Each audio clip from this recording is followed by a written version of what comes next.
Shalom saudaraku yang kekasih di dalam Tuhan. Kita akan mendengarkan suara Davina memuji memuliakan Tuhan.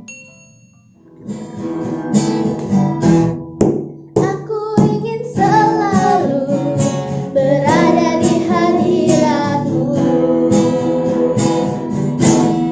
Aku ingin selalu berlindung dalam naungan-Mu.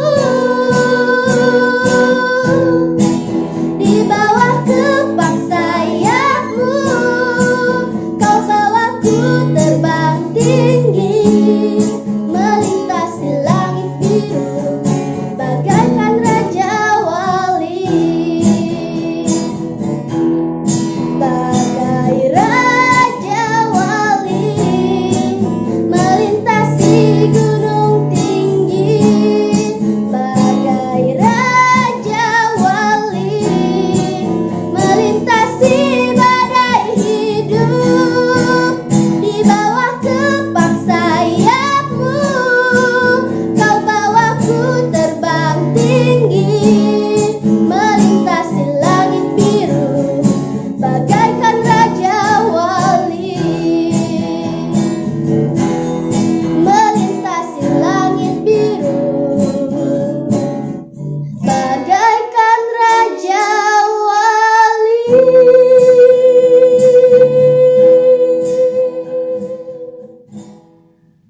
Mari kita berdoa.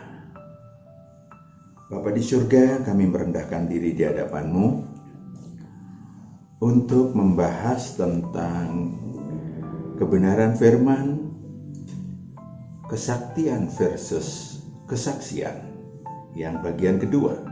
Maka Tuhan hadir untuk memimpin anak berbicara, berkata-kata, sehingga apa yang Tuhan ingin sampaikan boleh melalui mulut hamba yang menyampaikannya. Terima kasih Tuhan, di dalam Kristus Yesus kami berdoa dan mengucap syukur. Amin.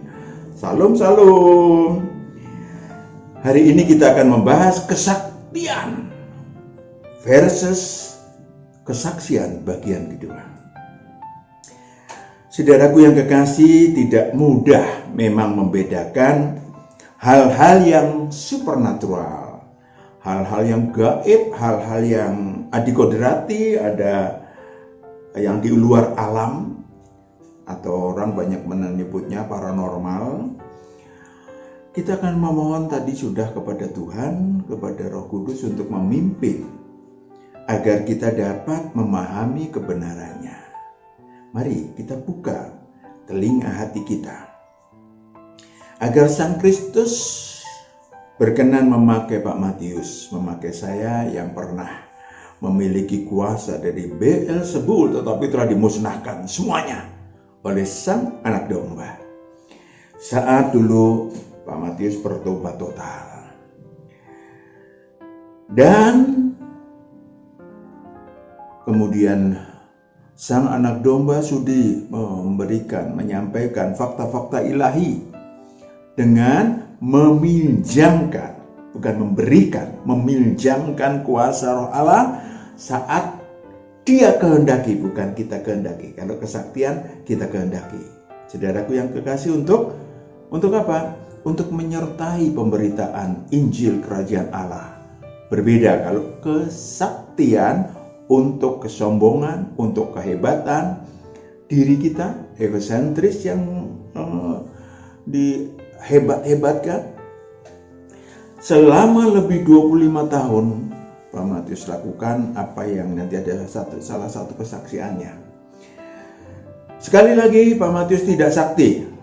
Ya, jangan berbondong-bondong datang ke Pak Matius minta kesembuhan. Walaupun ada ratusan ribuan orang Tuhan sembuhkan, tetapi semua itu karena pendelegasian wewenang yang insidental.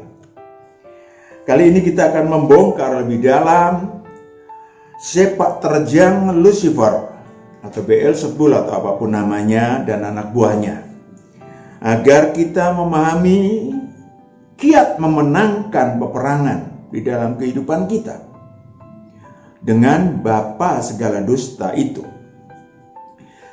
Di bagian pertama kita sudah membongkar Di bagian pertama kita sudah membongkar dua staf Lucifer, penunggang kuda merah padam dan penunggang kuda hitam, dengan sepak terjangnya di muka bumi ini. Kita bongkar staf yang lainnya. Yang ketiga ialah binatang yang keluar dari dalam laut. Binatang yang keluar dari dalam laut. Binatang yang tak kasat mata tersebut, tetapi sesungguhnya sangat mengerikan, digambarkan sebagai serupa dengan macan tutul. Kakinya seperti kaki beruang, mulutnya seperti mulut naga. Wahyu 13 ayat 2a. Saudaraku yang kekasih, walaupun tidak tampak atau tak kasat mata digambarkan demikian mengerikan, demikian menakutkan. Karena memang menakutkan, lebih menakutkan yang tidak kelihatan. COVID saja yang demikian kecil menakutkan, apalagi ini saudaraku. Wahyu 13 ayat 2a. Wahyu 13 ayat 2. Binatang yang kulit itu serupa dengan macan tutul, dan kakinya seperti kaki beruang, dan mulutnya seperti mulut singa, dan naga itu memberikan kepadanya kekuatan dan tatanya dan kekuasaannya yang besar. Kekuasaan yang besar, memiliki kekuasaan metafisik yang besar. Ya. Bertanduk 10, berkepala 7, itu lambang-lambang di dalam Wahyu disampaikan. Saudaraku yang kekasih, memiliki 10 mahkota. 10 mahkota. Saya ingin sampaikan kepada saudara, 2000 tahun yang lalu, ya, makhluk ini pernah bersama-sama Lucifer masuk ke dalam jurang maut. Kenapa? Karena dia bersama-sama dengan Lucifer. Lucifer membunuh manusia Yesus yang tidak berdosa, sementara binatang yang keluar dari dalam laut ini menebarkan hujatan, sehingga banyak yang tokoh-tokoh agama pada waktu itu menghujat manusia Yesus. Salibkan, salibkan, bahkan rakyat pun demikian. Itu dalangnya adalah binatang yang keluar dari dalam laut, sehingga dia dimasukkan bersama-sama Lucifer ke jurang maut.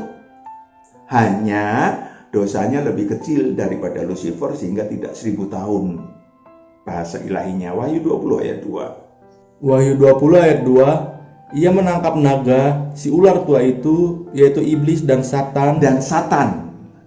Ya, Satan di sini, walaupun Lucifer juga disebut Satan, tetapi yang dimaksudkan ada dua, yaitu Lucifer, iblis, dan Satan. Kemudian, dan ia mengikatnya 1000 tahun lamanya. Mengikatnya 1000 tahun yang lamanya. Itu untuk Lucifer. Kalau ini keluar, Wahyu 13 ayat 3, sehingga dia luka-luka. Rohnya luka-luka. Wahyu 13 ayat 3. Maka tampaklah kepadaku satu dari kepala-kepalanya seperti kena luka yang membahayakan hidupnya, tetapi luka yang membahayakan hidupnya itu sembuh. Iya, saudaraku yang kekasih, itulah dia. Sepulang keluar dari jurang maut, luka-luka ya. Memang kalau masuk alam maut pasti luka-luka, saudaraku, rohnya. Saya ingin sampaikan kepada saudara, apa sih yang dikerjakan si binatang yang keluar dari dalam laut ini 2000 tahun yang lalu? Matius 27 ayat 20 sampai 25. Kita tengok bagaimana makhluk ini menebarkan kesombongan, hedonisme, kemewahan, kenajisan, kekejian, dan hujat. Menghujat Allah, menghujat namanya, menghujat surga dan penghuninya. Itu kerjaan daripada binatang keluar dari dalam. Dan dia berhasil 2000 tahun yang lalu. Yes, please. Matius 27 ayat 20. Tetapi oleh hasutan imam-imam, kepala-kepala, dan tua-tua, orang banyak bertekad untuk meminta supaya Barabas dibebaskan dan Yesus dihukum mati. Penjahatnya harus dibebaskan, dan anak manusia yang tidak berdosa malah dihukum mati. Hebat sekali si binatang ini bisa memotivasi. Terus ayat 21, wali negeri menjawab dan berkata kepada mereka, "Siapa di antara kedua orang itu yang kamu kendaki kubebaskan bagimu?"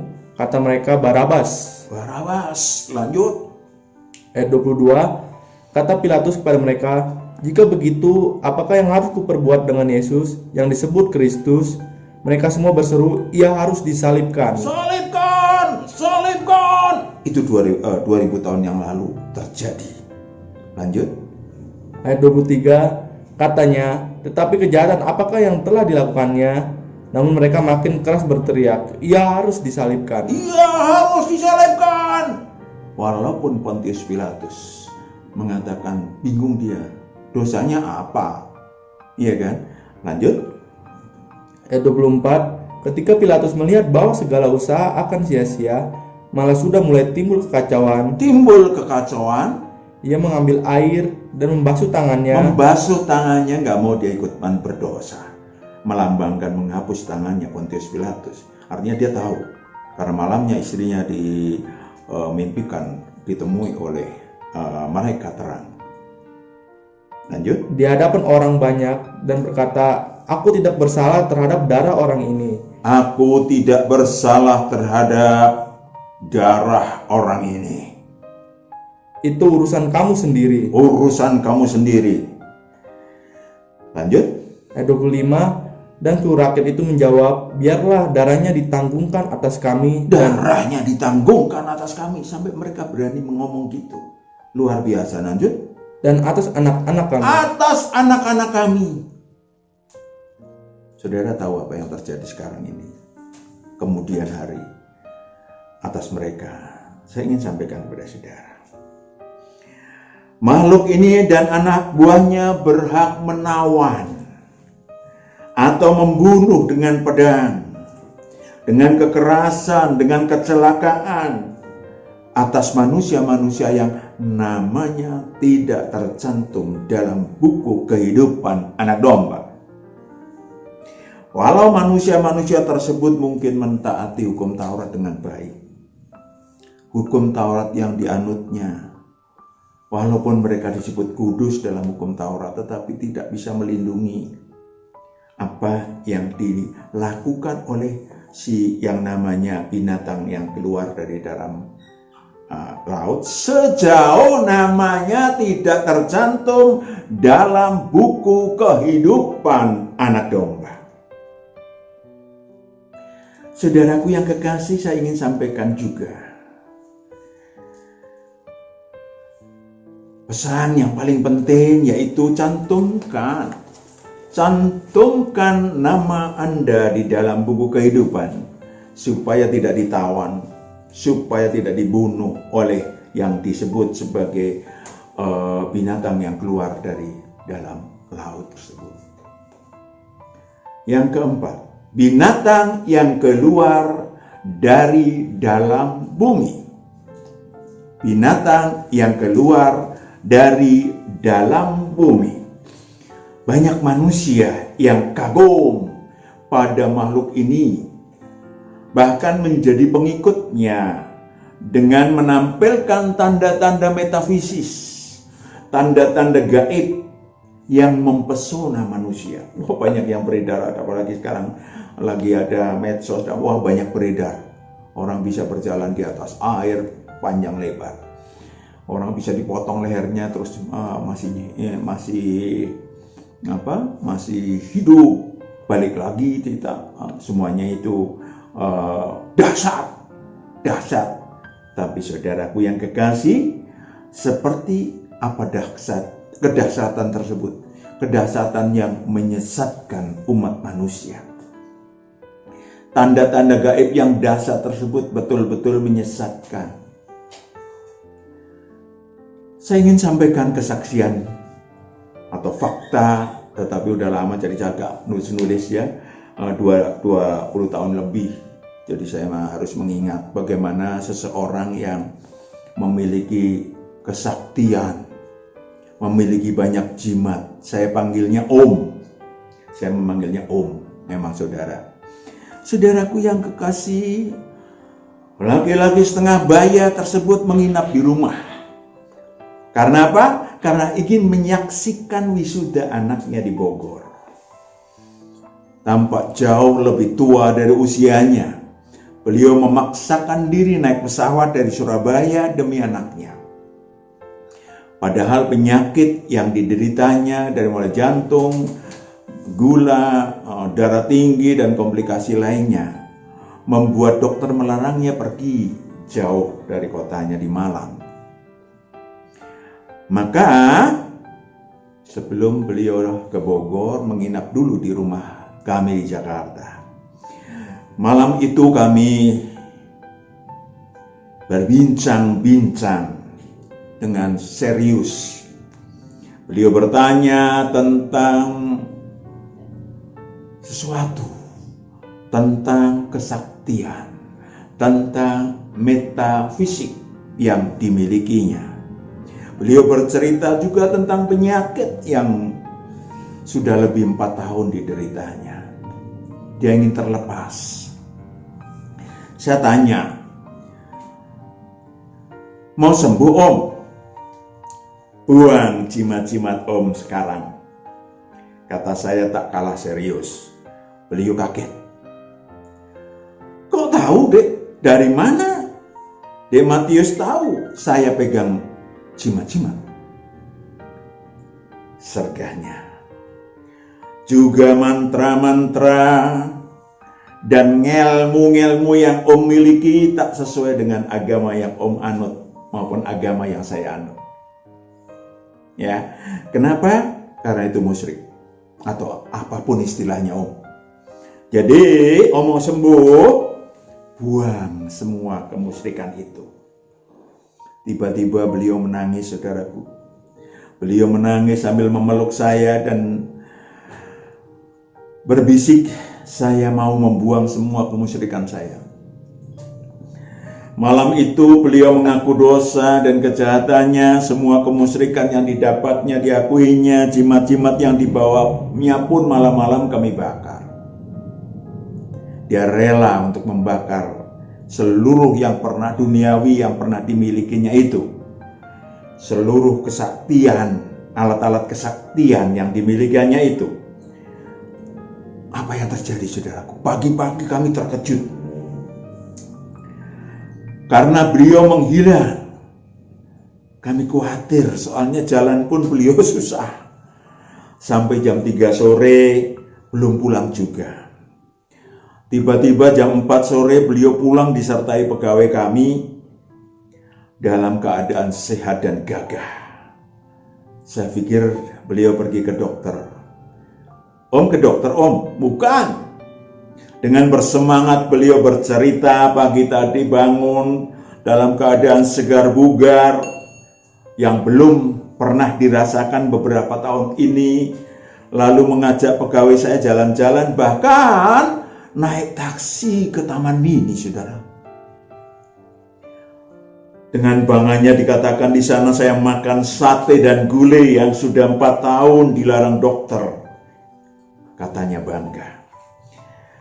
Kami bengong mendengarnya dan bersyukur. Sepulangnya beliau dari Sepulangnya beliau ke Malang, Om mengirimkan benda-benda berhala yang tersisa termasuk baju anti peluru. Saudara tahu, kita masukkan ke tong, ya, setong, siram minyak tanah, kemudian dibakar. Saudara tahu apa yang terbakar? Yang terbakar yang di luar tong, bukan yang di dalam tong. Di dalam tongnya tidak ada apinya. Yang terbakar di luar tong. Saudaraku yang kekasih, baru kami berdoa khusus dan kemudian semuanya terbakar. Demikianlah salah satu kesaktian yang membuat pemiliknya ditagih hutang maut. Hutang maut. Beruntung beliau masih sempat bertobat. Banyak kasus-kasusnya nanti yang mendatang kita bercerita lagi. Sekarang dilanjutkan bagaimana si binatang yang keluar dari dalam bumi itu melakukan apa yang disebut tanda-tanda gaib yang mempesona banyak manusia yang salah jalan.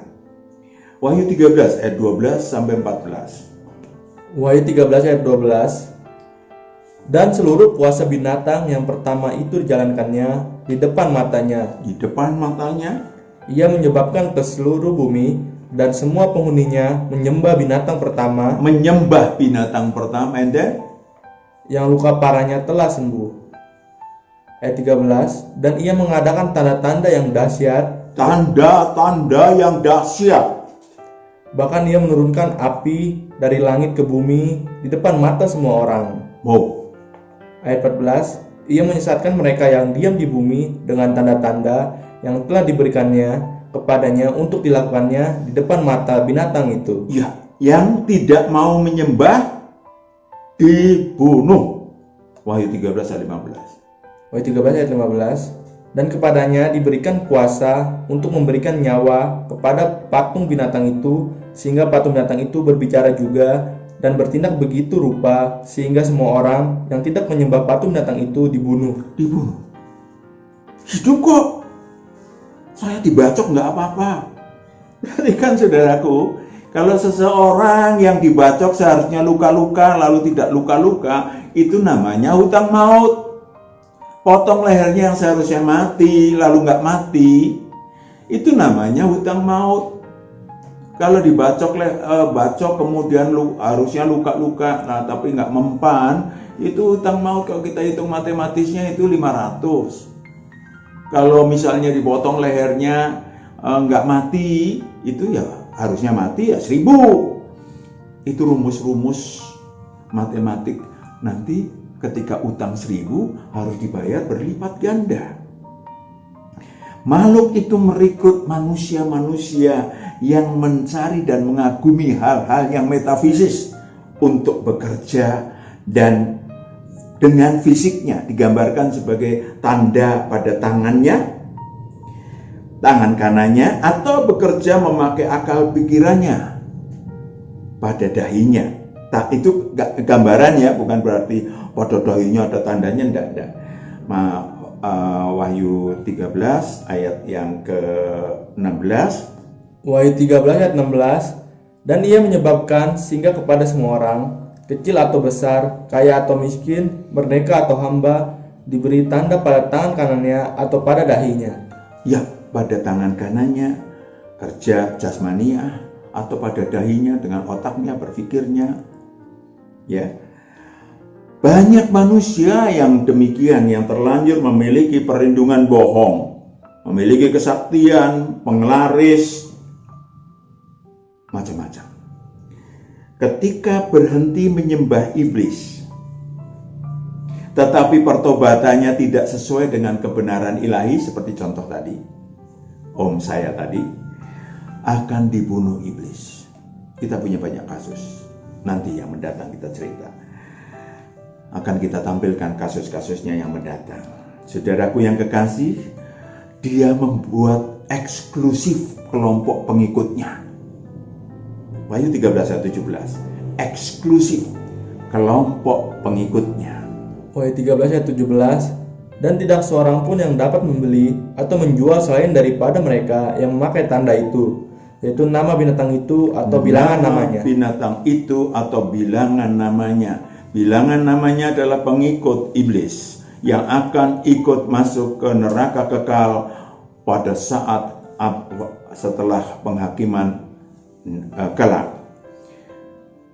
Saudaraku, jumlah manusia yang ikut binatang adalah 666. Suatu bilangan yang sekarang lagi diviralkan, menjadi viral. Selalu kalau ada waktu-waktu kayak sekarang ini ya, selalu ada viral yang ada di sini 666, ada pakai chip di tangan dan seterusnya. Saya tidak bertugas untuk menghakimi, tetapi saya ingin sampaikan, saya dan saudara berpegang pada kebenaran ilahi. Yang disebut 666 adalah 666 per 1000 atau 2/3. 1000 itu bilangan paling tinggi pada waktu zaman itu, atau 2/3 ikut iblis masuk ke neraka kekal karena dia memakai akalnya untuk kerja dengan pada iblis dan juga tangannya. Saya ingin sampaikan bumbu-bumbu metafisis yang disampaikan, bumbu-bumbu logika yang disampaikan untuk angka 666. Sesungguhnya kita tengok, tadi udah kita baca dulu Wahyu 13 ayat 18. Wahyu 13 ayat 18. Yang penting di sini ialah hikmat. Barang siapa yang bijaksana, baiklah ia menghitung bilangan binatang itu. Bilangan binatang itu, yang manusia yang menjadi ikut binatang itu. Terus, karena bilangan itu adalah bilangan seorang manusia, dan bilangannya ialah 666. 666 per 1000. Zakaria 13 ayat yang ke-7 dan 8. Zakaria 13 ayat 7. Hai pedang, bangkitlah terhadap gembalaku, terhadap orang yang paling karib kepadaku. Demikianlah firman Tuhan semesta alam. Bunuhlah gembala, sehingga domba-domba tercerai-berai. Aku akan mengenakan tanganku terhadap yang lemah. Ayat 8. Maka di seluruh bumi demikianlah firman Tuhan, 2/3 daripadanya akan dilenyapkan. Jadi sama Zakaria dengan Wahyu 13 ayat 18, Zakaria 13 ayat 78 sama, ya. Terus saudaramu ikut yang 2/3 mati binasa, tetapi 1/3 daripadanya akan tinggal hidup. Ya, tinggal pilih. Ikut yang 2/3 no way, atau ikut yang 1/3. Tetapi 1/3 juga gak gampang, saudara. Ya, gak gampang. Coba kita tengok ayat yang 9. Ayat 9. Aku akan menaruh yang 1/3 itu dalam api. Aku akan menaruh yang 1/3 itu dalam api. Dan akan memurnikan mereka. Seperti orang memurnikan perak. Saya dan saudara tinggal menyiapkan diri untuk dimurnikan Tuhan, supaya layak untuk ikut yang 1/3. Setuju? Amin. Tuhan memberkati. Matius dan keluarga mengucap terima kasih untuk perhatian saudara.